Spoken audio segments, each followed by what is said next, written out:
Hello everyone, आज हम पढ़ने वाले क्लास 10 साइंस का चैप्टर नंबर 6 जिसका नाम है लाइफ प्रोसेस। ये जो चैप्टर है वो काफी इंटरेस्टिंग चैप्टर है क्योंकि इसके अंदर हम अपनी लाइफ की जो प्रोसेस होती है उन्हें हम विजुअल्स और एनिमेशन की मदद से समझने वाले हैं। तो चलिए स्टार्ट करते हैं।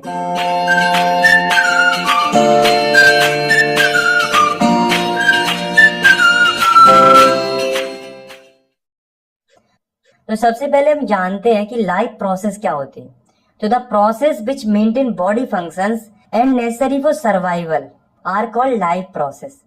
मतलब कि ऐसी प्रोसेस जो हमारी बॉडी के फंक्शंस को मेंटेन करती है और हमारे सर्वाइवल के लिए जरूरी होती है, उन्हें हम लाइफ प्रोसेस कहते हैं।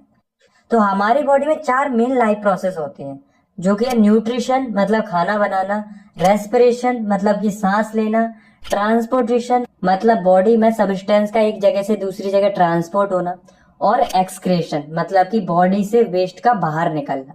तो हमारे ये चैप्टर है वो इन्हीं चारों लाइफ प्रोसेस के आसपास घूमता है। तो चलिए एक एक करके हम इन सभी लाइफ प्रोसेस को अच्छी तरह से समझते हैं। तो शुरुआत करते हैं सबसे पहली लाइफ प्रोसेस से, जो कि है न्यूट्रिशन। तो nutrition is a process by which organism obtain nutrients from food and utilize them to obtain energy for their daily activities, building and repairing their tissues. मतलब न्यूट्रिशन एक ऐसी प्रोसेस होती है जिसमें ऑर्गेनिज्म फूड से energy obtain करते हैं अपनी डेली एक्टिविटीज के लिए, ताकि वो अपने टिश्यूज को बिल्ड और रिपेयर कर सके। यहाँ पर एक टर्म है न्यूट्रिएंट्स।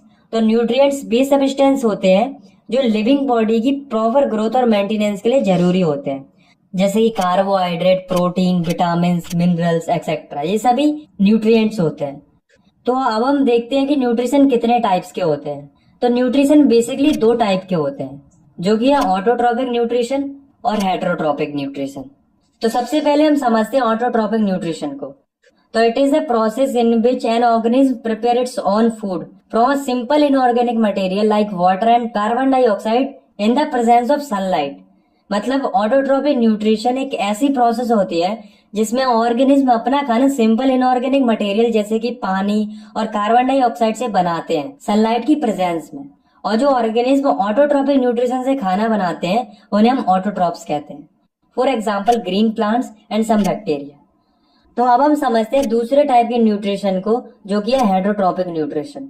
तो it is the process in which organism depend upon the other organism for food to survive. मतलब कि ये एक ऐसी प्रोसेस होती है जिसमें ऑर्गेनिज्म अपने फूड के लिए दूसरे ऑर्गेनिज्म पर डिपेंड रहता है। और जो ऑर्गेनिज्म हेटेरोट्रॉपिक न्यूट्रिशन से अपना खाना बनाते हैं उन्हें हम हेटेरोट्रॉप्स कहते हैं, जैसे कि ह्यूमन बींग्स, अमाइबा एक्सेट्रा। तो जैसा कि आप जानते हैं कि हम ह्यूमन बींग्स अपने फूड के लिए दूसरी चीजों पर डिपेंड रहते हैं, जैसे कि wheat, rice, vegetables, meat etcetera. और जो प्लांट्स होते हैं वो अपना खाना खुद बना लेते हैं, वो किसी पर डिपेंड नहीं रहते हैं। तो अब हम कुछ ऑर्गेनिज्म की न्यूट्रिशन प्रोसेस को अच्छे से समझते हैं। तो सबसे पहले हम समझते हैं न्यूट्रिशन इन प्लांट्स। मतलब कि जो प्लांट्स होते हैं उनमें न्यूट्रिशन कैसे होता है। तो प्लांट्स ऑटोट्रॉपिक न्यूट्रिशन से खाना बनाते हैं, ये तो हम जानते हैं, पर यहाँ हमें उस प्रोसेस को देखना है कि प्लांट्स एक्चुअल में खाना कैसे बनाते हैं। तो प्लांट्स जो है वो फोटोसिंथेसिस प्रोसेस से अपना खाना बनाते हैं। तो the process in which green plants convert simple inorganic material carbon dioxide and water into complex organic food material glucose in the presence of chlorophyll and sunlight is called photosynthesis. मतलब ऐसी process जिसमें green plants simple inorganic material जैसे कि water and carbon dioxide को complex organic material glucose में convert कर देती है सनलाइट और क्लोरोफिल की प्रेजेंस में। तो इस प्रोसेस को हम फोटोसिंथेसिस कहते हैं। तो चलिए अब हम इसका फॉर्मूला देखते हैं। तो 6CO2 plus 6H2O gives C6H12O6 plus 6O2 in the presence of chlorophyll and sunlight। तो यहाँ पर आप देख सकते हो कार्बन डाइऑक्साइड और वाटर के 6 मॉलिक्यूल मिलकर ग्लूकोज बना रहे हैं और उसके साथ ऑक्सीजन के 6 मॉलिक्यूल्स रिलीज हो रहे हैं सनलाइट और क्लोरोफिल की प्रेजेंस में। तो अब हम देखते हैं कि जब फोटोसिंथेसिस प्रोसेस होती है तो हमें कौन कौन से इवेंट्स देखने को मिलते हैं। तो सबसे पहला जो इवेंट है वो है absorption of light energy by chlorophyll. तो फोटोसिंथेसिस में सबसे पहले जो लाइट एनर्जी जो कि सनलाइट से आ रही होती है वो क्लोरोफिल के द्वारा एब्जॉर्ब की जाती है। उसके बाद दूसरा जो इवेंट है वो है conversion of light energy into chemical energy and splitting of water in hydrogen and oxygen. तो जब लाइट एनर्जी क्लोरोफिल के द्वारा एब्जॉर्ब कर ली जाती है तो वह केमिकल एनर्जी में कन्वर्ट हो जाती है और जो वाटर मॉलिक्यूल्स हैं वो हाइड्रोजन और ऑक्सीजन में टूट जाते हैं। और तीसरा जो इवेंट है वो है reduction of carbon dioxide to carbohydrates. तो वाटर के स्प्लिट होने के बाद जो कार्बन डाइऑक्साइड है वो कार्बोहाइड्रेट में रिड्यूस हो जाती है। अब रिडक्शन क्या होता है ये तो हमने पहले चैप्टर में पढ़ लिया है। रिडक्शन का मतलब होता है ऑक्सीजन का रिमूव होना या फिर हाइड्रोजन का जुड़ना। तो यहाँ पर जो कार्बन डाइऑक्साइड है उसमें हाइड्रोजन ऐड हो रहा है और वो कार्बोहाइड्रेट फॉर्म कर रहा है। तो इन इवेंट्स को देखने के बाद आपको फोटोसिंथेसिस के इवेंट्स तो समझ में आ गए होंगे। तो अब हम एक इंपॉर्टेंट टर्म्स को समझते हैं जो कि क्लोरोप्लास्ट। तो these are the small organelles found in plant cell. It's content chlorophyll which absorb sunlight for photosynthesis. तो क्लोरोप्लास्ट जो है वो एक स्मॉल ऑर्गेनेल होता है जो कि प्लांट सेल में पाया जाता है जिसमें कि क्लोरोफिल भरा होता है। तो गाइज आपको ये याद रखना है कि जो क्लोरोफिल होता है वो क्लोरोप्लास्ट सेल में पाया जाता है जो कि फोटोसिंथेसिस के दौरान सनलाइट को एब्जॉर्ब करता है। तो चलिए अब हम हेटेरोट्रॉपिक न्यूट्रिशन को थोड़ा डिटेल में समझ लेते हैं। तो हेटेरोट्रॉपिक न्यूट्रिशन क्या होते हैं ये तो आप पहले ही समझ चुके हैं। तो यहाँ पर हम ये समझेंगे कि हेटेरोट्रॉपिक न्यूट्रिशन कितने टाइप्स के होते हैं। तो हेटेरोट्रॉपिक न्यूट्रिशन 3 टाइप्स के होते हैं, सैप्रोफाइटिक न्यूट्रिशन, पैरासाइटिक न्यूट्रिशन और होलोजोइक न्यूट्रिशन। तो चलिए अब हम एक एक करके इन तीनों को समझते हैं। तो सबसे पहले हम समझते हैं सैप्रोफाइटिक न्यूट्रिशन को। तो the mode of nutrition in which organism obtain food from dead and decaying organic matter. मतलब कि ऐसे न्यूट्रिशन जिसमें ऑर्गेनिज्म जो है वो अपना फूड मरे हुए और सड़े हुए ऑर्गेनिक मैटर से ऑब्टेन करते हैं, उसे हम सैप्रोफाइटिक न्यूट्रिशन कहते हैं। और जो ऑर्गेनिज्म सैप्रोफाइटिक न्यूट्रिशन से खाना बनाते हैं उन्हें हम सैप्रोफाइट्स कहते हैं, जैसे कि बैक्टीरिया, फंगाई एक्सेट्रा। ये जो है वो डेड और डिकेइंग ऑर्गेनिक मैटर से खाना बनाते हैं। इसके बाद हेटेरोट्रॉपिक न्यूट्रिशन का जो दूसरा टाइप है वो है पैरासाइटिक न्यूट्रिशन। तो it is the type of nutrition in which the organism live on or inside the body of their host and derive food from them without killing them. मतलब ये एक ऐसा न्यूट्रिशन होता है जिसमें ऑर्गेनिज्म जो है वो होस्ट ऑर्गेनिज्म के अंदर या उसके ऊपर रहकर अपना न्यूट्रिशन पूरा करते हैं बिना उसको मारे। तो ऐसे न्यूट्रिशन को हम पैरासाइटिक न्यूट्रिशन कहते हैं। तो अब आप सोच रहे होंगे कि होस्ट ऑर्गेनिज्म कौन से ऑर्गेनिज्म होते हैं। तो ये वो ऑर्गेनिज्म होते हैं जिन पर रहकर जो छोटे छोटे पैरासाइटिक ऑर्गेनिज्म होते हैं वो अपना खाना बनाते हैं। और जो ऑर्गेनिज्म पैरासाइटिक न्यूट्रिशन से खाना बनाते हैं उन्हें हम पैरासाइट कहते हैं। जैसे कि मॉस्किटो, लाइस, ये दोनों जो ऑर्गेनिज्म होते हैं वे अपने खाने के लिए होस्ट ऑर्गेनिज्म पर डिपेंड रहते हैं, जैसे कि मॉस्किटो ह्यूमंस पर और कुछ पेट एनिमल्स पर, और लाइस भी ह्यूमंस और पेट एनिमल्स का खून चूसकर अपना खाना बनाते हैं। और तीसरा जो टाइप है हेटेरोट्रॉपिक न्यूट्रिशन का वो है holozoic nutrition. The mode of nutrition that involve ingestion, digestion, absorption and assimilation of liquid और सॉलिड ऑर्गेनिक मटेरियल। मतलब कि ऐसा न्यूट्रिशन जिसमें ऑर्गेनिज्म लिक्विड या सॉलिड ऑर्गेनिक मटेरियल का इंजेशन करते हैं यानी कि खाते हैं, उसके बाद उस खाने को एब्जॉर्ब करते हैं, फिर उसे एनर्जी लेते हैं, फिर जो वेस्ट बनता है उसे बाहर निकाल देते हैं। For example amoeba, human beings etcetera.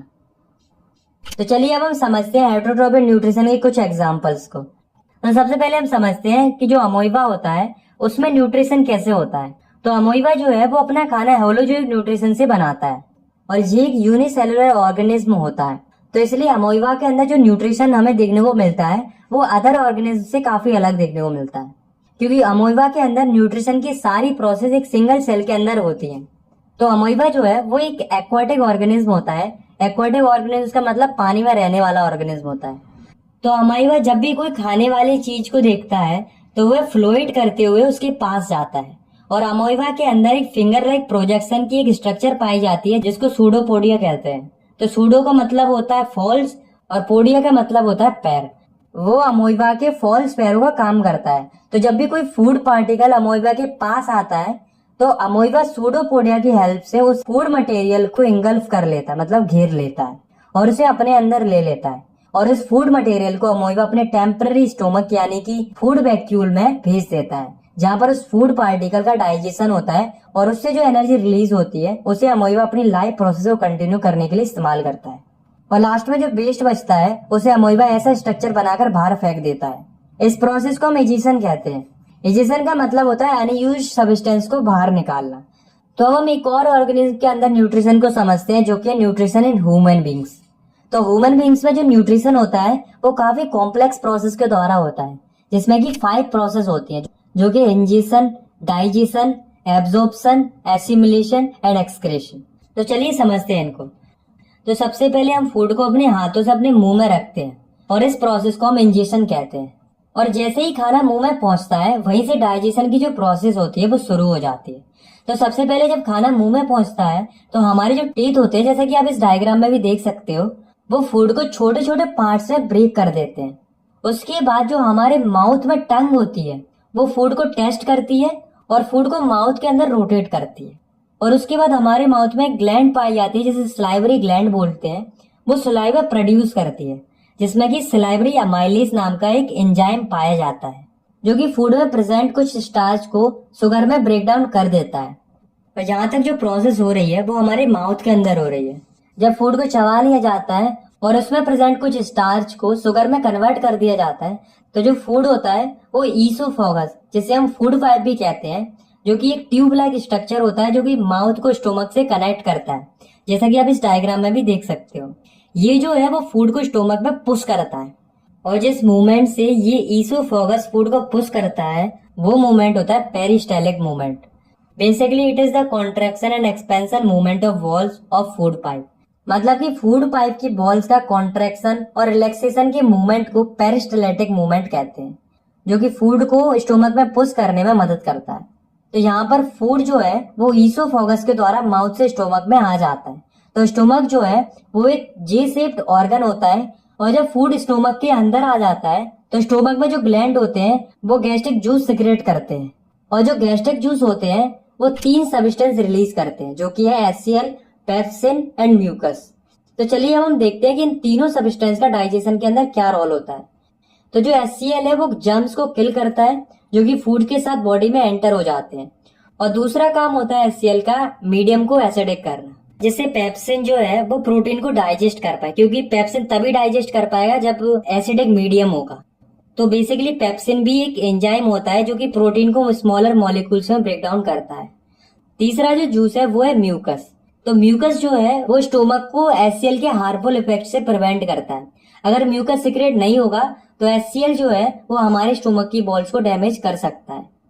और फूड जो है अब वो तीनों गैस्ट्रिक जूस से मिक्स होने के बाद स्टोमक से निकलकर स्मॉल इंटेस्टाइन में पहुंच जाता है, जो कि एलिमेंट्री कैनल का सबसे लॉन्गेस्ट पार्ट होता है।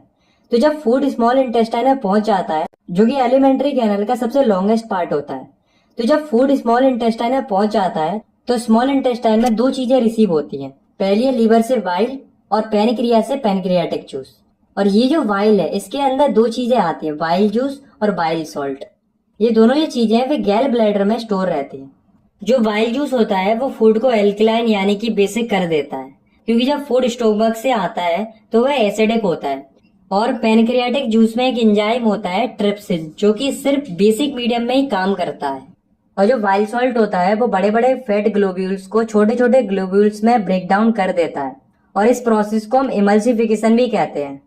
फूड पर बाइल जूस और बाइल सॉल्ट के एक्शन के बाद जो पैनक्रियास जो है वो एक पैनक्रियाटिक जूस सिक्रेट करता है, जिसमें 3 चीजें आती है, पैनक्रियाटिक अमाइलेज, ट्रिप्सिन और लिपेज।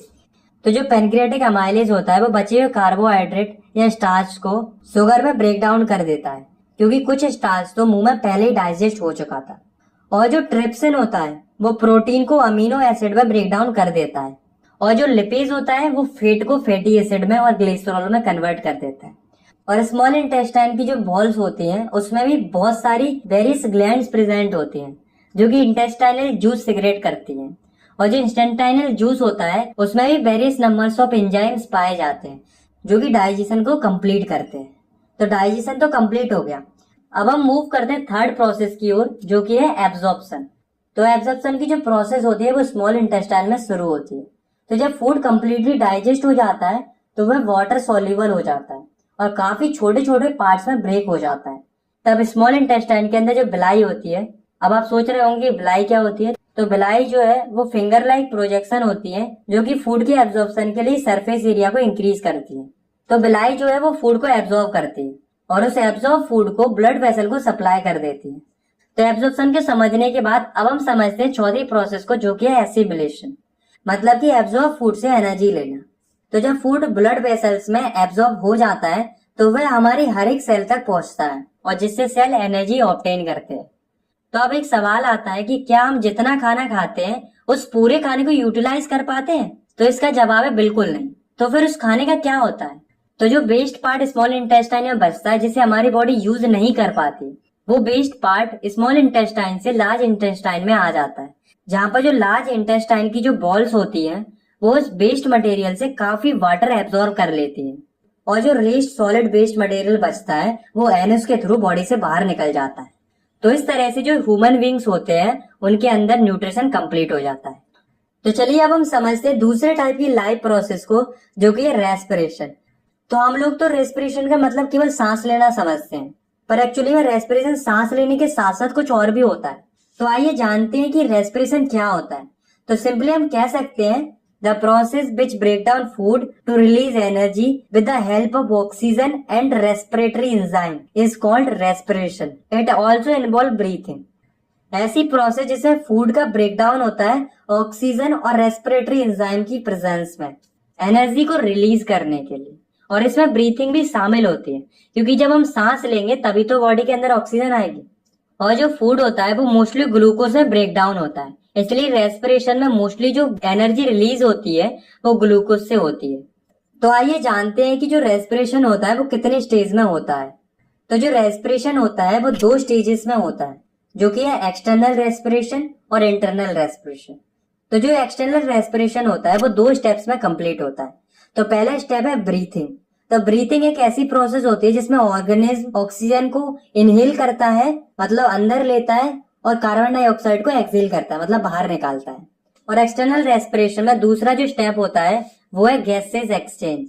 तो इस स्टेप में ऑक्सीजन जो है वो लंग्स से ब्लड में डिफ्यूज हो जाती है, मतलब कि ऑक्सीजन लंग्स से ब्लड में पहुंच जाती है, और जो कार्बन डाइऑक्साइड होती है वो ब्लड से लंग्स में डिफ्यूज हो जाती है। और जो प्लांट्स होते हैं उनके अंदर गैसेस एक्सचेंज स्टोमेटा की हेल्प से होता है, जो कि लीव्स के ऊपर प्रेजेंट रहती है। तो अब हम देखते हैं रेस्पिरेशन की दूसरी स्टेज को, जो कि है इंटरनल रेस्पिरेशन। तो इसके अंदर गैसेस का एक्सचेंज आर्टेरियल ब्लड और बॉडी सेल्स के बीच में होता है।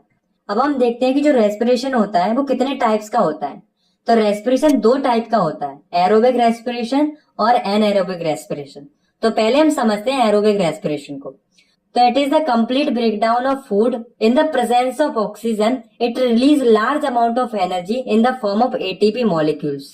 मतलब ऐसी प्रोसेस जिसमें फूड का कंप्लीट ब्रेकडाउन होता है ऑक्सीजन की प्रेजेंस में, और इस प्रोसेस में काफी ज्यादा अमाउंट में एनर्जी निकलती है एटीपी मॉलिक्यूल्स के फॉर्म में। For example human beings, plants etcetera.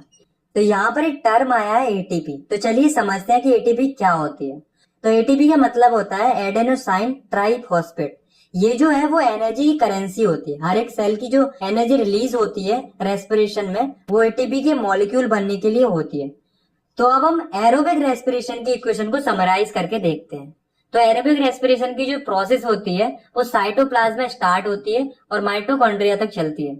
तो अब आप इस रिएक्शन को देखिए। Glucose gives pyruvate plus energy in cytoplasm and pyruvates gives carbon dioxide plus water plus 38 ATP energy in the presence of oxygen in mitochondria।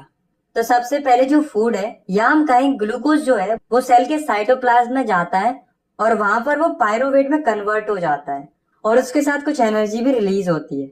तो pyruvate जो है वो लिविंग सेल्स को एनर्जी प्रोवाइड करता है क्रेब्स साइकिल के through, और इसका फॉर्मूला होता है C3H4O3।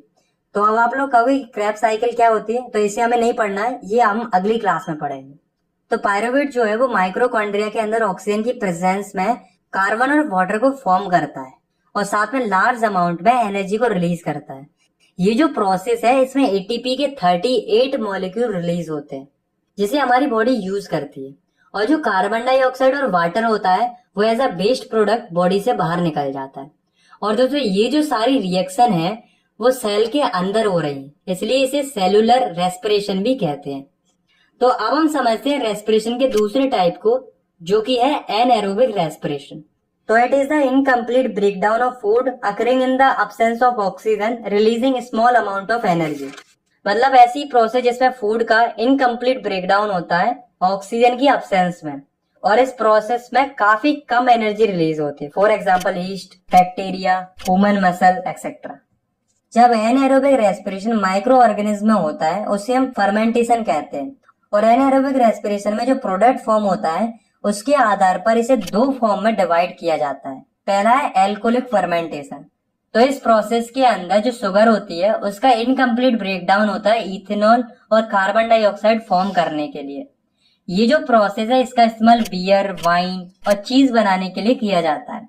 और ये जो प्रोसेस है वो मेनली ईस्ट में देखने को मिलती है। तो चलिए अब हम एल्कोहलिक फर्मेंटेशन के रिएक्शन को देखते हैं। तो अब आप रिएक्शन को देखिए। तो एल्कोहलिक फर्मेंटेशन में सबसे पहले ग्लूकोज जो है वो साइटोप्लाज्म के अंदर पायरोवेट में कन्वर्ट हो जाता है और कुछ अमाउंट में एनर्जी रिलीज होती है। और उसके बाद पायरोवेट जो है वो ऑक्सीजन की एब्सेंस में इथेनॉल और कार्बन डाइऑक्साइड में कन्वर्ट हो जाता है। और इस प्रोसेस में लेस अमाउंट में एनर्जी रिलीज होती है जो कि होती है एटीपी के 2 मॉलिक्यूल्स। तो आप यहाँ पर देख सकते हो कि जो एनारोबिक रेस्पिरेशन होता है उसमें एरोबिक रेस्पिरेशन के कंपैरिजन में काफी कम एनर्जी रिलीज होती है। और एनारोबिक रेस्पिरेशन का दूसरा जो फॉर्म है वो है लैक्टिक एसिड फर्मेंटेशन। तो लैक्टिक एसिड फर्मेंटेशन के अंदर शुगर जो है वो लैक्टिक एसिड और एनर्जी के अंदर ब्रेकडाउन हो जाती है ऑक्सीजन की कमी में। For example some bacteria who turns milk into curds, मतलब कि ऐसे बैक्टीरिया जो कि दूध को दही में जमा देते हैं। तो दोस्तों आपने कई बार नोटिस किया होगा कि जब भी हम लंबे समय तक हैवी फिजिकल एक्सरसाइज करते हैं तो हमारे मसल्स में पेन होने लगता है। तो ऐसा इसलिए होता है क्योंकि हमारे मसल्स में जो ग्लूकोज होता है वो लैक्टिक एसिड में कन्वर्ट हो जाता है। तो आइए अब हम इस रिएक्शन को देखते हैं। तो लैक्टिक एसिड फॉर्मेशन में सबसे पहले जो ग्लूकोज होता है वो पायरोवेट में चेंज हो जाता है और कुछ अमाउंट में एनर्जी भी निकलती है। पायरोवेट फॉर्म होने के बाद जो मसल सेल्स होते हैं उनमें कम ऑक्सीजन होने के कारण लैक्टिक एसिड फॉर्म हो जाता है और लेस अमाउंट में एनर्जी रिलीज होती है जो कि होती है 2 एटीपी। तो अब हम कुछ ऑर्गेनिज्म के अंदर रेस्पिरेशन की जो प्रोसेस होती है उसे हम समझते हैं। तो सबसे पहले हम समझते हैं रेस्पिरेशन इन प्लांट्स। तो अभी तक हमने जो भी पढ़ा है उससे आपको ये तो पता चल चुका होगा कि प्लांट्स जो है वो फोटोसिंथेसिस से अपना खाना बनाते हैं और ऑक्सीजन रिलीज करते हैं। ऐसा नहीं है, प्लांट्स जो है वो सांस भी लेते हैं और एनर्जी भी रिलीज करते हैं। तो जो प्लांट्स होते हैं वो रेस्पिरेशन 2 फेजेस में करते हैं, जिसमें से पहला फेज है ब्रीथिंग या गैसेस एक्सचेंज और दूसरा फेज है रिलीज ऑफ एनर्जी। तो जो प्लांट्स होते हैं उसके 3 पार्ट्स में गैसेस का एक्सचेंज होता है और वो 3 पार्ट्स है लीव्स, स्टेम और रूट्स। तो प्लांट्स की जो लीव्स होती है उनमें टिनी पोर्स पाए जाते हैं जिन्हें हम स्टोमेटा कहते हैं, जैसा कि आप इस इमेज में भी देख सकते हो। और इनके आसपास गार्ड सेल पाए जाते हैं जो कि स्टोमेटा की ओपनिंग और क्लोजिंग को रेगुलेट करते हैं। और जो स्टोमेटा होता है वो सभी लीव्स में पाया जाता है जो कि गैसेस को एक्सचेंज करता है। इसी के साथ जो प्लांट्स की स्टेम होती है उसमें भी छोटे छोटे लेंटिकल्स पाए जाते हैं जो कि गैसेस को एक्सचेंज करते हैं। और प्लांट्स की जो रूट्स होती हैं उनमें भी रूट्स हेयर प्रेजेंट्स होते हैं जो कि डिफ्यूजन की प्रोसेस से गैसेस का एक्सचेंज करते हैं। तो ये थे टोटल 3 तरीके प्लांट्स में गैसेस एक्सचेंज के, या हम कह सकते हैं ब्रीथिंग के। तो अब हम देखते हैं कि जब प्लांट्स के अंदर ऑक्सीजन पहुंच जाती है तो वो एनर्जी कैसे रिलीज करते हैं। तो रेस्पिरेशन प्रोसेस के दौरान प्लांट्स की सेल में जो ग्लूकोज होता है जो कि फोटोसिंथेसिस प्रोसेस में फॉर्म होता है वो ऑक्सीजन के साथ मिलकर कार्बन डाइऑक्साइड और वाटर फॉर्म करता है और साथ में एनर्जी रिलीज करता है। ऐसे हम इस रिएक्शन के द्वारा भी समझ सकते हैं। तो आप इस रिएक्शन को देख सकते हो जिसमें ग्लूकोज जो है वो ऑक्सीजन के साथ मिलकर कार्बन डाइऑक्साइड प्लस वाटर बना रहा है और साथ में एनर्जी को रिलीज कर रहा है। तो चलिए अब हम समझते हैं जो ह्यूमन बींग्स होते हैं उनमें रेस्पिरेशन की प्रोसेस कैसे होती है। तो जो ह्यूमन बींग्स होते हैं उनमें रेस्पिरेशन की जो प्रोसेस होती है वो काफी कॉम्प्लेक्स होती है और ये जो है वो ह्यूमन रेस्पिरेटरी सिस्टम के द्वारा कंप्लीट होती है। तो आप सबसे पहले इस डायग्राम को ध्यान से देखो, ये ह्यूमन रेस्पिरेटरी सिस्टम है। तो हम रेस्पिरेशन की पूरी प्रोसेस को हम इसी डायग्राम के थ्रू समझने वाले हैं। तो सबसे पहले एयर जो है वो हमारे नॉस्ट्रिल से एंटर करती है और जब एयर हमारे नॉस्ट्रिल में एंटर करती है तो नॉस्ट्रिल जो है वो एयर को फिल्टर करता है और डस्ट पार्टिकल को लंग्स में पहुंचने से रोकता है। उसके बाद एयर जो है वो हमारे फेरिंग्स और लैरिंग्स की हेल्प से ट्रैकिया में पहुंच जाती है, जिसे हम विंड पाइप भी कहते हैं। ट्रैकिया जो है वो एयर को लंग्स तक पहुंचाता है। तो लंग्स के 3 मेन पार्ट्स होते हैं, ब्रोंकाई, ब्रोंकियोल्स एंड एल्बुलाई। तो ट्रैकिया जो है वो एयर को ब्रोंकाई तक पहुंचाता है, उसके बाद एयर ब्रोंकियोल्स में पहुंचती है और उसके बाद एयर फाइनली एल्बुलाई में पहुंच जाती है, तो यहाँ तक जो प्रोसेस आपने देखी, इस प्रोसेस को हम कहते हैं इनहेलेशन ऑफ एयर, मतलब कि एयर को अंदर लेना। तो जब एयर एल्वोलाई के अंदर पहुंच जाती है तो हमारी चेस्ट कैविटी एयर से फिल हो जाती है और हमारी जो चेस्ट कैविटी है वो एक्सपेंड हो जाती है, मतलब कि चौड़ी हो जाती है। जैसा कि हम महसूस भी करते हैं जब हम सांस अंदर लेते हैं तो हमारी चेस्ट एक्सपेंड हो जाती है, यानी कि बड़ी हो जाती है। अब हम देखते हैं कि जब इनहेलेशन हो जाता है तो उसके बाद एयर का एल्वोलाई के अंदर क्या होता है। तो एल्वोलाई जो होती है वो रेस्पिरेशन में गैसेस एक्सचेंज की साइट होती है। तो इनहेलेशन के बाद दूसरी जो प्रोसेस होती है वो होती है एक्सचेंज ऑफ गैसेस, जो कि एल्वोलाई में होती है। तो गैसेस की एक्सचेंज को समझने के लिए हमें एल्वोलाई के डायग्राम को देखना पड़ेगा। तो एल्वोलाई जो है वो एक बैलून लाइक स्ट्रक्चर होती है जो कि गैसेस की एक्सचेंज के लिए सरफेस प्रोवाइड करती है। और जो एल्वोलाई की वॉल्स होती हैं वो ब्लड वेसल से कनेक्ट रहती हैं, जैसा कि आप इस डायग्राम में भी देख सकते हो। तो अब आप समझो कि जो एल्वोलाई है उसके अंदर जो गैस है वो है ऑक्सीजन, और ब्लड वेसल्स जो कि एल्वोलाई से कनेक्ट है उसमें ब्लड्स के साथ साथ कौन सी गैस फ्लो हो रही है, CO2। तो जो एल्वोलाई की जो वॉल्स होती है वो काफी थिन होती हैं। तो एल्वोलाई की जो वॉल्स हैं उसके द्वारा जो ऑक्सीजन है वो ब्लड में डिफ्यूज हो जाती है और ब्लड में से जो कार्बन डाइऑक्साइड होती है वो एल्वोलाई में पहुंच जाती है। तो यहाँ पर जो है हमारी एल्वोलाई के अंदर गैसेस का एक्सचेंज हो चुका है। तो अब सवाल ये आता है कि जब ऑक्सीजन ब्लड में पहुंच जाती है तो ऑक्सीजन का क्या होता है। तो जब ऑक्सीजन ब्लड में पहुंच जाती है तो वह हीमोग्लोबिन से जुड़कर एक ऑक्सी हीमोग्लोबिन नाम का एक पिगमेंट बना लेती है, जिसके बाद ब्लड इनको डिफरेंट सेल्स और टिश्यूज तक लेकर जाता है। और जो हीमोग्लोबिन होता है वो रेड कलर का पिगमेंट होता है जो कि ब्लड में पाया जाता है, जो कि ऑक्सीजन को हर एक सेल्स और टिश्यूज के अंदर लेकर जाता है। तो इसके आगे जो प्रोसेस होती है वो हम ट्रांसपोर्टेशन में पढ़ेंगे। तो अब हम वापस एल्वोलाई की तरफ चलते हैं और ये देखते हैं कि जो कार्बन डाइऑक्साइड एल्वोलाई में है वो बॉडी से बाहर कैसे निकलती है। तो जब ऑक्सीजन बॉडी में एंटर हो जाती है तो CO2 जो है वो एल्वोलाई से ट्रैकिया में पहुंच जाती है और उसके बाद CO2 जो है वो नॉस्ट्रिल के द्वारा बाहर निकल जाती है और इस प्रोसेस को हम एक्सहेलेशन कहते हैं। और जब CO2 बॉडी से बाहर निकलती है तो जो हमारी चेस्ट कैविटी होती है वो कॉन्ट्रैक्ट हो जाती है, मतलब कि सिकुड़ जाती है।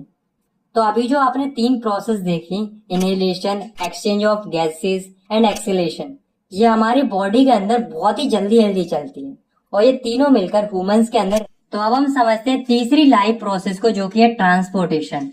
तो ट्रांसपोर्टेशन का मतलब होता है किसी भी सब्सटेंस का एक जगह से दूसरी जगह मूवमेंट होना। तो जब रेस्पिरेशन की प्रोसेस होती है तो कुछ यूजफुल और कुछ वेस्ट प्रोडक्ट फॉर्म होते हैं। तो जो यूजफुल प्रोडक्ट होते हैं उन्हें बॉडी के हर एक सेल में ट्रांसपोर्ट होने की जरूरत पड़ती है। तो चलिए अब हम देखते हैं कि जो ऑर्गेनिज्म होते हैं उनमें ट्रांसपोर्टेशन की प्रोसेस किस प्रकार से होती है। तो सबसे पहले हम समझते हैं ट्रांसपोर्टेशन इन ह्यूमंस, मतलब जो ह्यूमन बींग्स होते हैं उनमें सब्सटेंस कैसे ट्रांसपोर्ट होते हैं।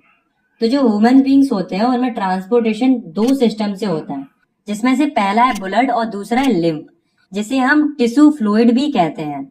तो सबसे पहले हम समझते हैं ब्लड के बारे में कि जो ब्लड है इसमें होता क्या है, ये कौन कौन सी चीजों से मिलकर बना होता है। या सिंपली हम कह सकते हैं, हम पढ़ने वाले हैं कंपोनेंट्स ऑफ ब्लड, कि ब्लड जो है वो बेसिकली किन किन कंपोनेंट से मिलकर बना होता है।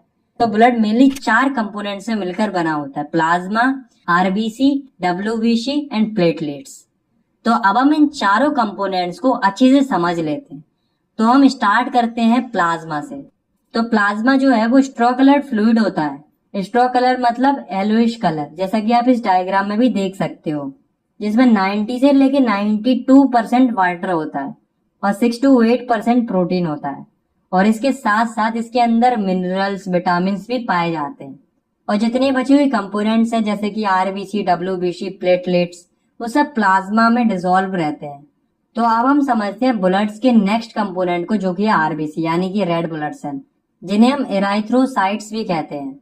ये जो है वो कुछ इस प्रकार से दिखते हैं, जो कि शेप में बाइकॉन्केव होते हैं और इनके अंदर न्यूक्लियस नहीं होता है और ना ही कोई और सेल ऑर्गेनेल्स होती है।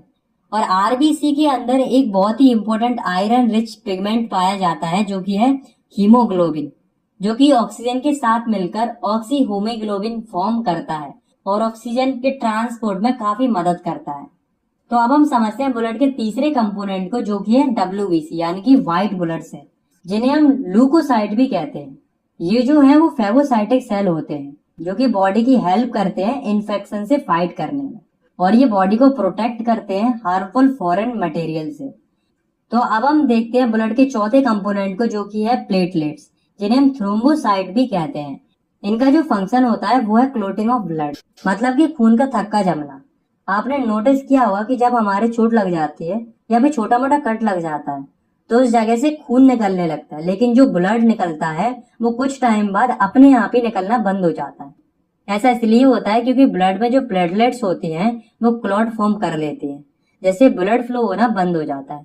तो ब्लड के बारे में तो हमने समझ लिया और ये भी जान लिया कि ब्लड बॉडी में फ्लो होता है, लेकिन ब्लड जो है वो बॉडी में अपने आप ही तो फ्लो नहीं होता होगा ना। तो बॉडी में कोई ना कोई ऐसा ऑर्गन तो होता ही होगा जो ब्लड को पूरी बॉडी में पंप करता होगा।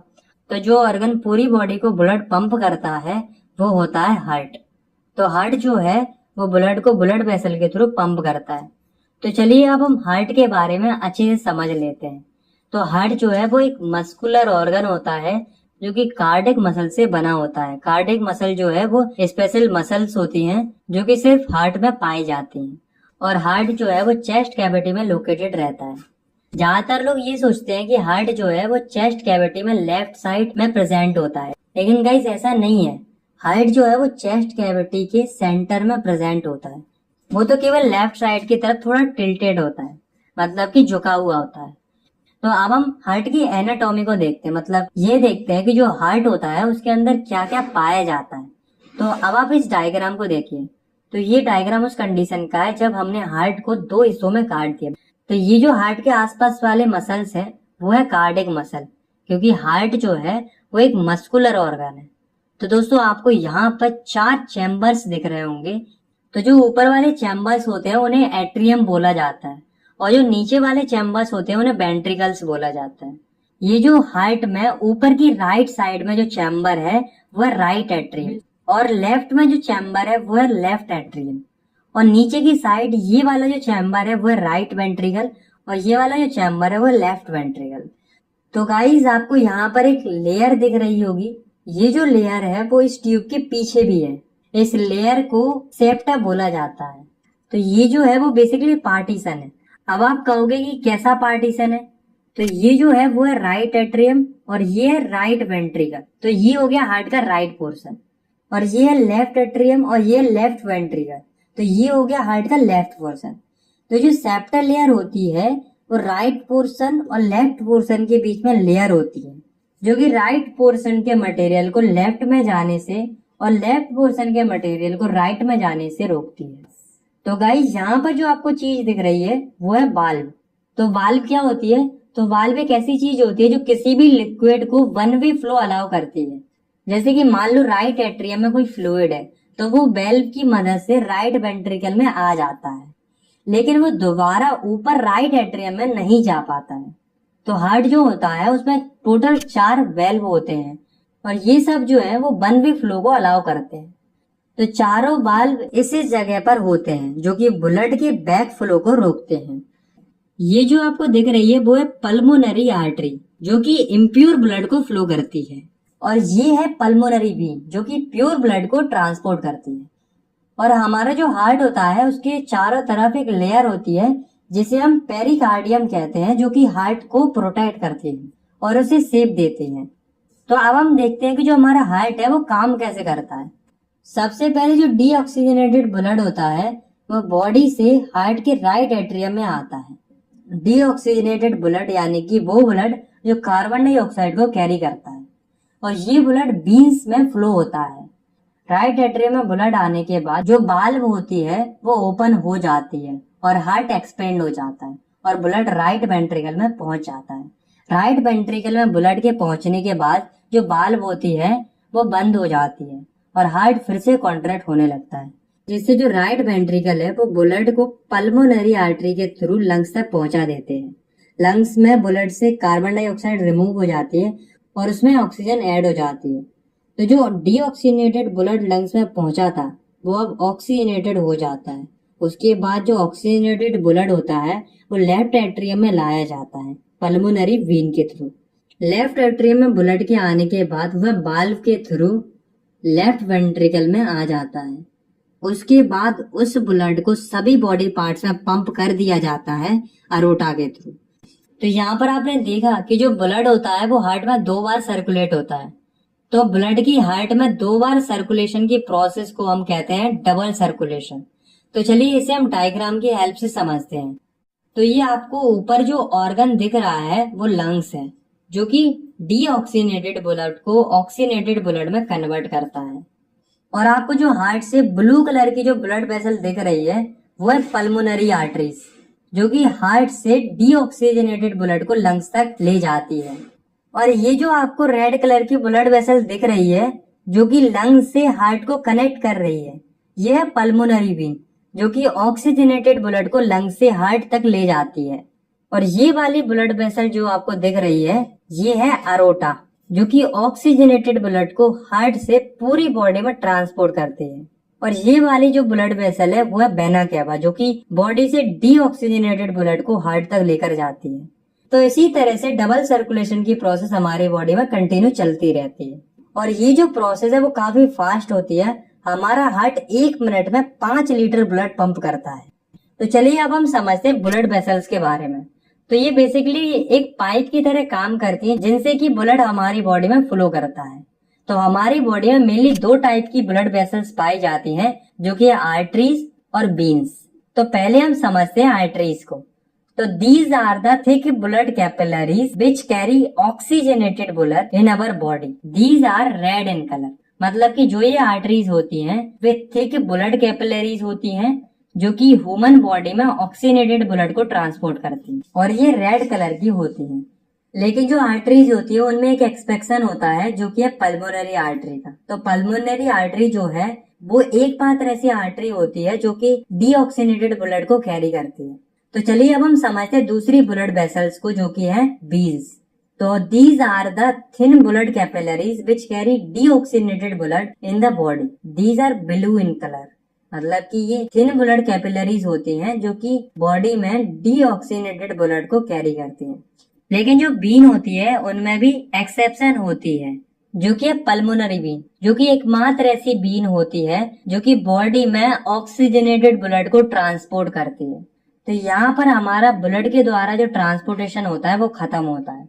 तो अब हम समझते हैं हमारी बॉडी के दूसरे ट्रांसपोर्टेशन को, जो कि है लिम्फ का। तो लिम्फ जो है वो भी एक ट्रांसपोर्टेशन फ्लूइड होता है। तो चलिए अब हम ये देखते हैं कि जो लिम्फ होता है वो फॉर्म कैसे होता है। तो हमारी जो कैपिलरीज होती हैं वो स्मॉलेस्ट ब्लड वेसल्स होते हैं जो कि कनेक्शन फॉर्म करती हैं आर्टरीज और वेन्स के बीच में। और जो कैपिलरीज का मेन फंक्शन होता है वो है ब्लड्स और टिश्यू सेल्स के बीच में मटेरियल का एक्सचेंज करना। तो कैपिलरीज की जो वॉल्स होती हैं उनके पोर्स में से कुछ अमाउंट में प्लाज्मा, प्रोटीन और ब्लड के सेल निकल जाते हैं टिश्यू के इंटरसेलुलर स्पेस में, जो कि लिम्फ फॉर्म करते हैं। और लिम्फ जो है वो कलरलेस फ्लूइड होता है, मतलब लिम्फ का कोई कलर नहीं होता है। तो अब हम लिम्फ के कुछ फंक्शंस को देखते हैं।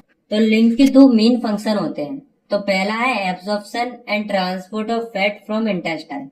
मतलब लिम्फ जो है वो हमारे इंटेस्टाइन से फैट को एब्जॉर्ब करता है और उसे बॉडी में ट्रांसपोर्ट करता है।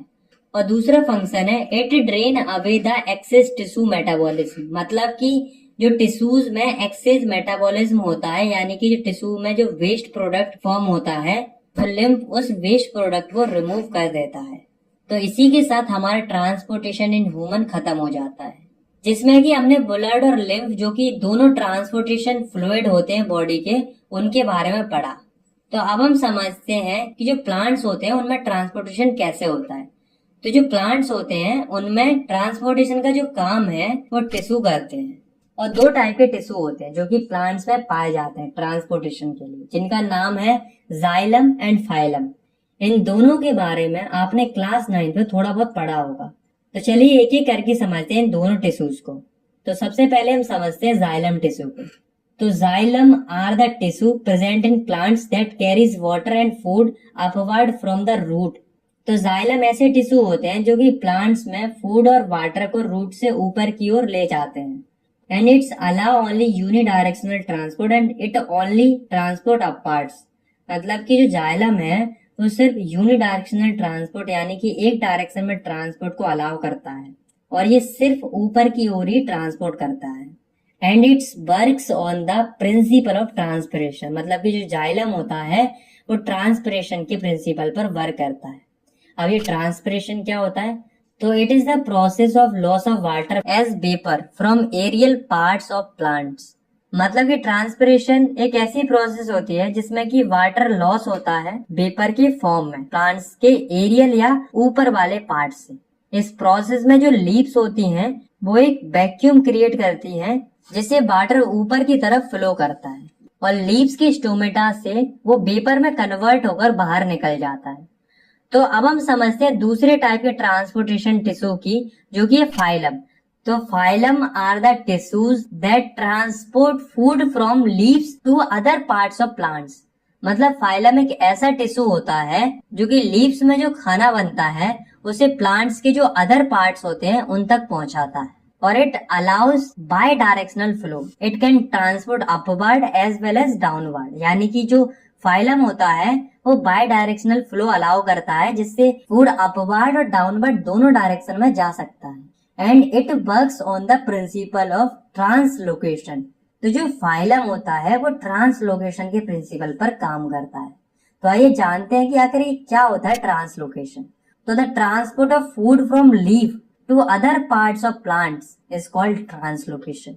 मतलब कि फूड का लीफ से प्लांट्स के दूसरे पार्ट्स में ट्रांसपोर्ट होना, इसी प्रोसेस को हम ट्रांसलोकेशन कहते हैं। तो इसी के साथ हमारी तीसरी लाइफ प्रोसेस जो कि है ट्रांसपोर्टेशन वो खत्म होती है।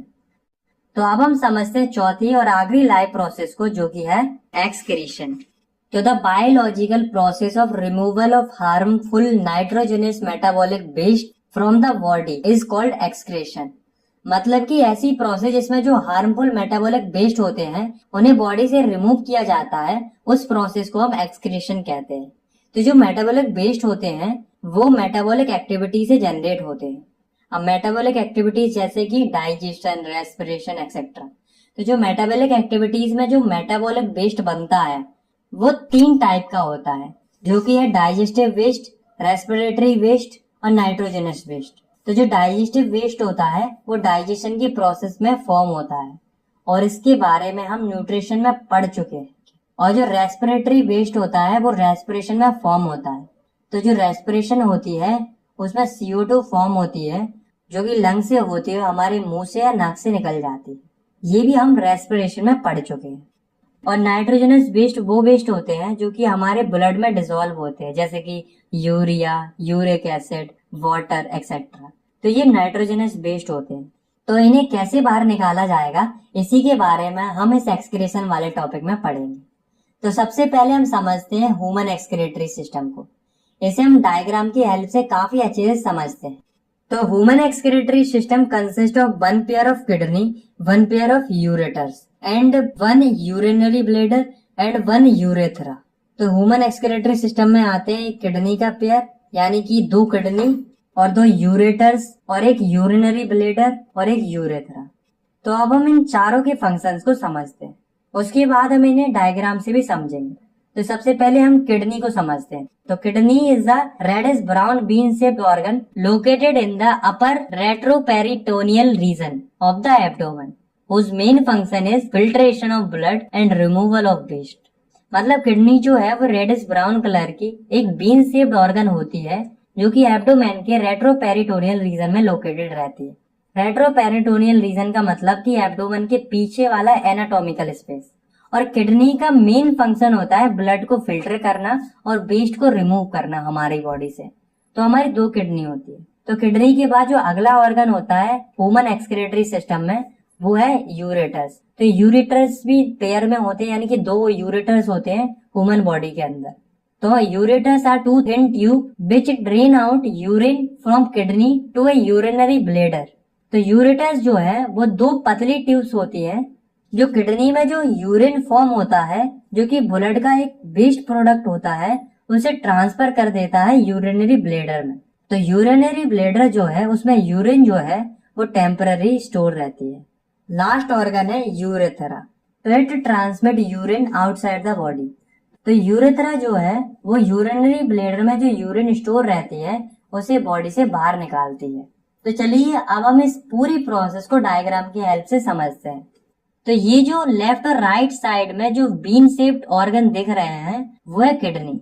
तो जो किडनी है इसके अंदर ब्लड आता है रीनल आर्टरीज के थ्रू, जो कि ये अरोटा आपको दिख रहा है इससे कनेक्टेड होती है और ये आपको रेड कलर की दिख रही है। तो दोनों किडनी में जो ब्लड है वो रीनल आर्टरीज से आता है। तो जब किडनी में ब्लड आ जाता है तो किडनी उस ब्लड को फिल्टर कर देती है और उसमें जो वेस्ट बनता है यूरिन उसको अलग कर देती है। और जो ब्लड फिल्टर हो चुका है वो रीनल वेन जो कि वेना केवा से कनेक्टेड होती है, जो कि आपको ब्लू कलर की दिख रही है, उससे वापस चला जाता है। तो अब ब्लड तो फिल्टर होकर वापस चला गया, तो जो वेस्ट या यूरिन बनता है वो इस वाली पाइप से जो कि है यूरेटर, उससे यूरिनरी ब्लैडर में पहुंच जाता है। और जो यूरेटर है वो दोनों किडनी से कनेक्ट रहता है यूरिनरी ब्लैडर तक। तो यूरिनरी ब्लैडर में यूरिन के आने के बाद वो वहां पर टेम्पररी स्टोर रहता है। उसके बाद वो यूरेथ्रा से बॉडी से बाहर निकल जाता है। तो यहाँ पर हमारे ह्यूमन एक्सक्रीटरी सिस्टम में जो प्रोसेस होती है वो खत्म होती है। आपने पढ़ा कि जो किडनी होती है वो ब्लड को फिल्टर करती है, लेकिन क्वेश्चन यहाँ पर ये अराइज होता है कि आखिर किडनी के अंदर ऐसा क्या होता है जिससे वो ब्लड को फिल्टर करती है। तो किडनी के अंदर फिल्ट्रेशन यूनिट होती है जिसे हम नेफ्रॉन कहते हैं। तो हर एक किडनी के अंदर अप्रोक्सीमेटली 1 मिलियन यानी कि 10 लाख फिल्ट्रेशन यूनिट होती हैं जिन्हें हम नेफ्रॉन्स कहते हैं। तो nephrons are filtration units of kidney. It consist of a tube which is connected to duct and a cup shaped structure that is Bowman capsule। मतलब कि नेफ्रॉन जो है वो किडनी की एक फिल्ट्रेशन यूनिट होती है जिसमें कि एक ट्यूब होता है जो कि डक्ट से कनेक्टेड होता है और ये कप शेप की स्ट्रक्चर से भी कनेक्टेड होता है जिसे हम बोमैन कैप्सूल कहते हैं। तो बोमैन कैप्सूल जो है वो ब्लड को फिल्टर करता है और यूरिन को कलेक्ट करता है। उसके बाद नेफ्रॉन का अगला पार्ट है हेनलेज लूप। तो हेनले लूप जो होता है वो लॉन्ग यू शेप्ड पोर्शन होता है जो कि ग्लूकोज, अमीनो एसिड और वाटर का रीऑब्जॉर्प्शन करता है। उसके बाद यूरिन जो है वो डक्ट के थ्रू यूरेटर में एंटर हो जाती है और वो यूरिनरी ब्लैडर में कलेक्ट हो जाती है। तो चलिए नेफ्रॉन के अंदर की पूरी प्रोसेस को हम डायग्राम के थ्रू समझ लेते हैं। तो यहाँ पर आपको जो ये कप लाइक स्ट्रक्चर दिख रहा है वो है बोमैन कैप्सूल और ये जो बोमैन कैप्सूल है वो कनेक्ट होता है इस वाली येलो ट्यूब से। और इन ट्यूब्स के आसपास जो आपको रेड और ब्लू कलर की स्मॉल ट्यूब्स लाइक स्ट्रक्चर दिख रही हैं, ये है ब्लड कैपिलरीज। जो ब्लू वाली है वो है रेनल वेन और जो रेड वाली है वो है रेनल आर्टरी। उसके बाद ये ट्यूब जो है वो कनेक्ट होती है डक्ट से।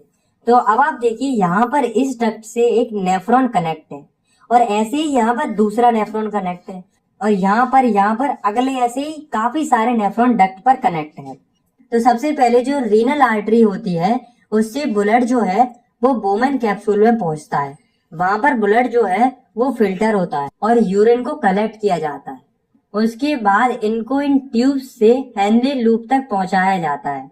हेनले लूप के अंदर जो बोमैन कैप्सूल में ब्लड फिल्टर हुआ है उससे ग्लूकोज और अमीनो एसिड और जो यूरिन है उससे वाटर रीएब्सॉर्ब होता है और जो बचा हुआ जो वेस्ट होता है वो इस ट्यूब से डक्ट में आ जाता है।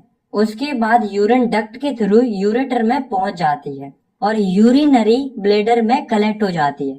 तो इसी के साथ हमारा जो टॉपिक है एक्सक्रीशन इन ह्यूमंस वो खत्म हो जाता है। तो अब हम समझते हैं कि जो प्लांट्स होते हैं उनमें एक्सक्रीशन की प्रोसेस कैसे होती है। तो जो प्लांट्स होते हैं उनमें 3 टाइप्स का वेस्ट फॉर्म होता है, जो कि है गैसियस वेस्ट जिसमें कि ऑक्सीजन और CO2 आती है जो कि फोटोसिंथेसिस और रेस्पिरेशन में फॉर्म होती है। दूसरा है लिक्विड वेस्ट जिसमें कि वाटर आता है और तीसरा है सॉलिड वेस्ट जो कि प्लांट्स की लीव्स और बार्क्स में स्टोर हो जाता है। तो अब हम ये देखते हैं कि प्लांट्स इन वेस्ट को रिमूव कैसे करते हैं। तो प्लांट्स जो गैसेस वेस्ट होते हैं उन्हें स्टोमेटा के थ्रू बाहर निकाल देते हैं और जो लिक्विड वेस्ट होता है जो कि वाटर होता है वो प्लांट्स उसे भी स्टोमेटा के थ्रू ट्रांसपिरेशन की प्रोसेस से रिमूव कर देता है। इसके अलावा प्लांट्स अपनी ओल्ड लीव्स और बार्क्स को अपनी बॉडी से अलग करके जो सॉलिड वेस्ट होता है उसे रिमूव कर देता है। तो यहाँ पर खत्म होता है हमारा एक्सक्रीशन इन प्लांट। तो दोस्तों अब हमने चारों लाइफ प्रोसेस को अच्छे से समझ लिया है और इसी के साथ हमारा ये चैप्टर यहाँ पर खत्म होता है। आई होप आपको ये चैप्टर समझ में आ गया होगा। अगर आपको ये वीडियो पसंद आई तो आप इस वीडियो को लाइक कर सकते हो और चाहो तो आप इस चैनल को सब्सक्राइब भी कर सकते हो क्लास 10th की साइंस की वीडियोस और आगे देखने के लिए।